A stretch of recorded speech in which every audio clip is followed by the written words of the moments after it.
Well, we've done an amazing job so far changing the trend, but 40% of people who watch the series are still not subscribed to the channel. In just 2 seconds, you can help change that by hitting that subscribe button to help encourage more creative and fun content in the Pokemon community and help the series thrive. Thanks guys, enjoy the video. The second round of the Hoenn True Power Tournament is well underway. Last time we saw the first matchup as Team Aqua leader Archie took on former champion Steven in a match that went down to the wire between immense power, team synergy, and intense strategy. Today we'll be witnessing a battle between Frontier Brain Spenser and Team Magma leader Maxie. Let's head to the team previews to see what each trainer has in store. Spenser returns with his well-balanced team, and in this battle in particular, he's going to have to make good use of his water types such as Suicune and Lapras, and make sure he strikes with his sweepers at the right moments. Maxie, on the other hand, returns with his beastly Fire, Dark, and Poison team, and he's going to have to make use of his defensive pivots effectively while controlling the weather as much as he can. Both trainers are ready for battle, so let's head to the arena. Here we go, our second match in round 2. We've got Maxie, the leader of Team Magma, versus Spenser of the Battle Frontier. Maxie starting off the battle with his Mightyena, a very speedy and powerful threat, that's for sure, whereas Spenser's going to go in with his Slacking. So we got two very powerful Pokemon on the field. Slacking is a monstrous Pokemon, does have the Truant ability, of course, can only attack one every 2 turns, but Maxie sending out the Weezing, a great switch from him. Weezing should be able to tank this, although Slacking is a very powerful Pokemon. Let's see how Weezing handles this.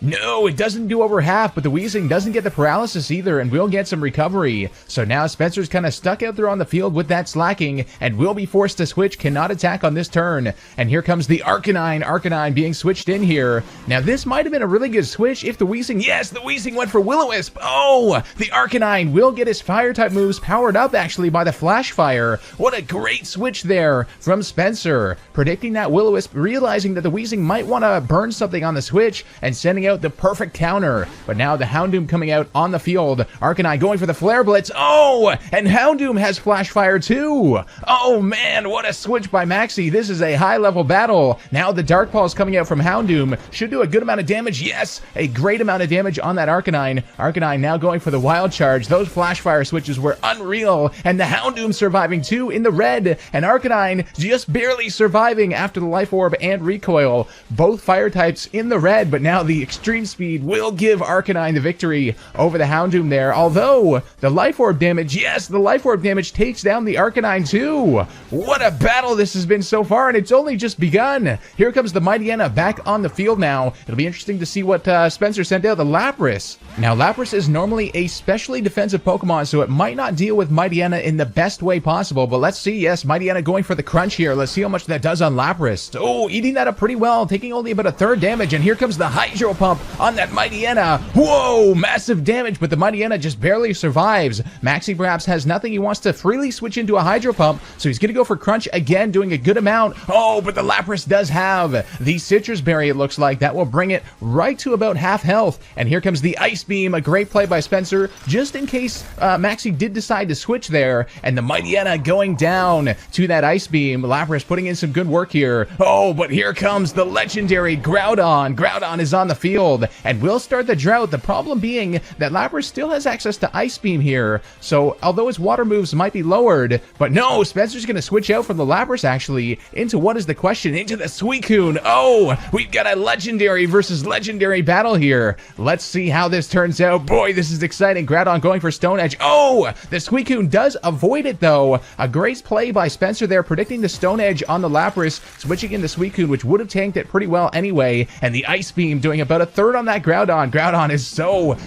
tanky. That was a super effective move. Here comes the Earthquake now, and whoa, doing a good amount of damage on Suicune, over half actually, but the Groudon does have that Life Orb, will take some damage, whereas Suicune's going to get a little bit of recovery here, although it does not look like it will take another Earthquake, so yeah, Spenser is going to be forced to switch here. Groudon perhaps taking a little victory there, and here comes the Crobat now. Crobat, a great switch from Spenser because yes, the Earthquake came in, and that will be an immunity for Crobat, so Crobat can now respawn with the Brave Bird, but will this be enough? This is going to be close. That should do a lot of damage if this is an offensive Crobat. Let's see how Groudon takes it. Oh, it does survive, just barely. And Groudon going for the Stone Edge, returning probably double that damage. Yes, the Crobat going down to the Stone Edge. Although the Groudon does have the Life Orb, yes, it will go down. Oh, a calculated move by Spenser, knowing that if that Brave Bird did not KO, at the very least, the Groudon would probably take itself out from that Life Orb. Groudon too powerful for its own good. And now we've got Camerupt versus Suicune. Oh, that is not a great switch in there from Maxie. Although the sun still is up, so the water moves will actually have their power lowered here. But the Camerupt does have something up its sleeve. The Cameruptite will make it Mega Evolve. Oh man, Mega Camerupt is a very powerful beast, but can it survive from a Suicune here? Maxie deciding not to switch. This is an interesting play, perhaps wanting to take advantage of that sun while he can. Oh, that was 4 times effective and it barely did anything. Camerupt, oh, it has Solar Beam. 1 turn in the sun. Oh no, that Suicune, its fate might be sealed here. Let's see.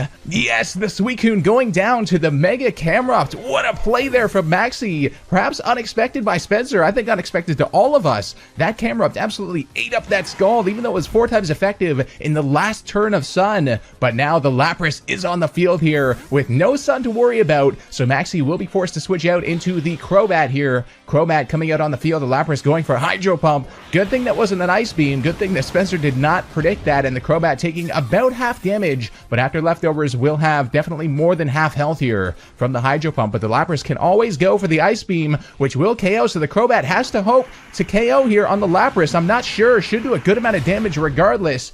Oh, the Lapras surviving on 23 HP, and here comes the Ice Beam that will definitely take down that Crobat. So Maxie running out of some options here, but will be able to pick up some momentum as this Lapras is very low on HP, only 23 left, and going in with the Weezing now. Now Weezing will likely have to take an attack from this Lapras, but doesn't want to do it on the Camerupt, of course, does Maxie. So here comes the Hydro Pump, doing a massive amount of damage on Weezing, but it does survive just barely, and can go for the Flamethrower, perhaps predicting maybe a switch, so a safe move there will still KO the Lapras, and the Weezing getting a little bit of recovery here, perhaps not enough as it still is in the red. And here comes the Venusaur on Spenser's side of the field. A good switch, does not want to send in the Slacking at this moment because it wouldn't be able to attack on the next turn. Not a great idea, but the Venusaur will be able to pull off the job with the Sludge Bomb on the Weezing. Weezing going down here, but now the Mega Camerupt will come back out on the field. Venusaur is not a great matchup there.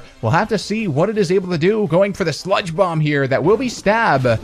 Oh my god, Camerupt absolutely tanking that and going for the super effective Stab Fire Blast. Venusaur is specially defensive, but no, there's no hope. Mega Camerupt is too powerful. And now we've got a 1-1 battle as Slacking comes out on the field. It all depends if Slacking can KO on this turn. It only has 1 turn to work with. Oh, but it does have the super effective Earthquake. Will that do it on Camerupt? Camerupt is very bulky. Yes, it will. The Slacking too powerful for that Camerupt to handle. Camerupt going down. Oh my word, what a battle that was. Showing some of the power here of round 2 as Maxie gets defeated by Spenser in a 1-0 victory. Spenser will be moving to the quarterfinals. Before we go, I'd just like to remind you guys to leave a like and subscribe if you haven't already if you enjoyed the video. Huge thanks goes to our YouTube members and patrons on Patreon. If you want to support the channel and get some cool perks, the links to support will be in the description below. This has been Specter, and I'll see you guys next time for some more True Power.